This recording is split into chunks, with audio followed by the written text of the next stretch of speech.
It's an explosion on stage. It's non-stop energy, color, it's eye candy, it's ear candy. It's going to be like a Christmas ornament on stage. A surprise package sure to capture the hearts of holiday audiences, says director Stephen Burnoff.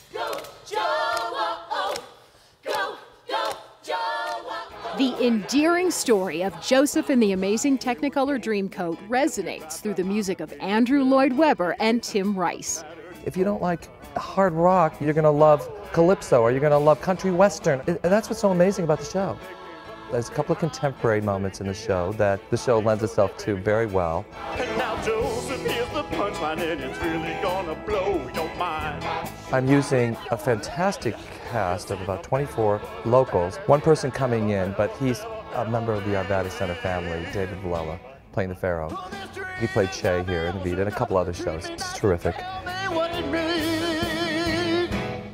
Joseph is played by David Johnson. He's got a fantastic sense of humor, not to mention the fact that he can sing and looks like $1 million. Truly, what a find locally. It's very difficult to find a Joseph, because usually you get either a stiff leading man or who just looks terrific, or kind of a funny guy who can't quite pull off the gorgeous charm that he's got to have. This guy has it all. He's got it all.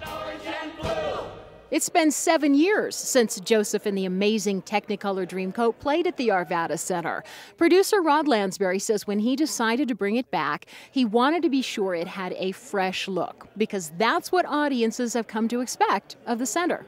One of the things I've been pushing for the last year especially is the concept that as a producer, when I'm looking at shows, you may have seen the show before, but you haven't seen it at the Arvada Center.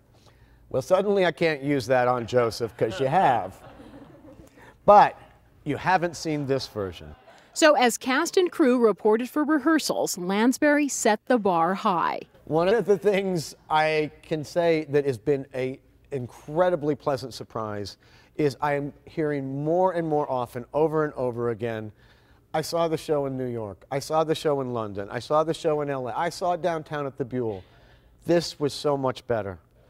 It is becoming seriously the buzzword. It is the goal I intend to continue with every show we do. With that, the pressure is not only on the production team, but on each one of you.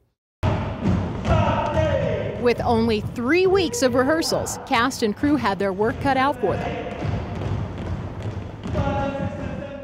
The goal was immediately to create a whole new version that created something new and something special. And that's why I wanted Stephen, and was so glad Stephen was able to work with us, to bring a fresh new idea and a fresh new look to this show. Burnoff's own history with Joseph goes back to 1982, when he was dance captain for a touring version, then joined the Broadway group. So my history with Joseph goes way, way back. Love it. So it's near and dear to my heart. The award-winning play started out as a 15-minute show in London in 1968, telling the tale of Joseph's amazing ability to interpret dreams and his father's gift to him of a beautiful, colorful dream coat. Now this coat has got our goat. We feel life is unfair. The brothers are very jealous, and in the meantime, his dreams took him all the way to the Pharaoh, and in a position of great power. It's a journey audiences can relate to, says Burnoff. They can all identify with the brothers as we go through, of dealing with people along the way, whether it's siblings or friends, that seem to have a charmed life. And Joseph had one of those charmed lives. And the story of Joseph and the Amazing Technicolor Dreamcoat is ready to charm audiences at the Arvada Center too.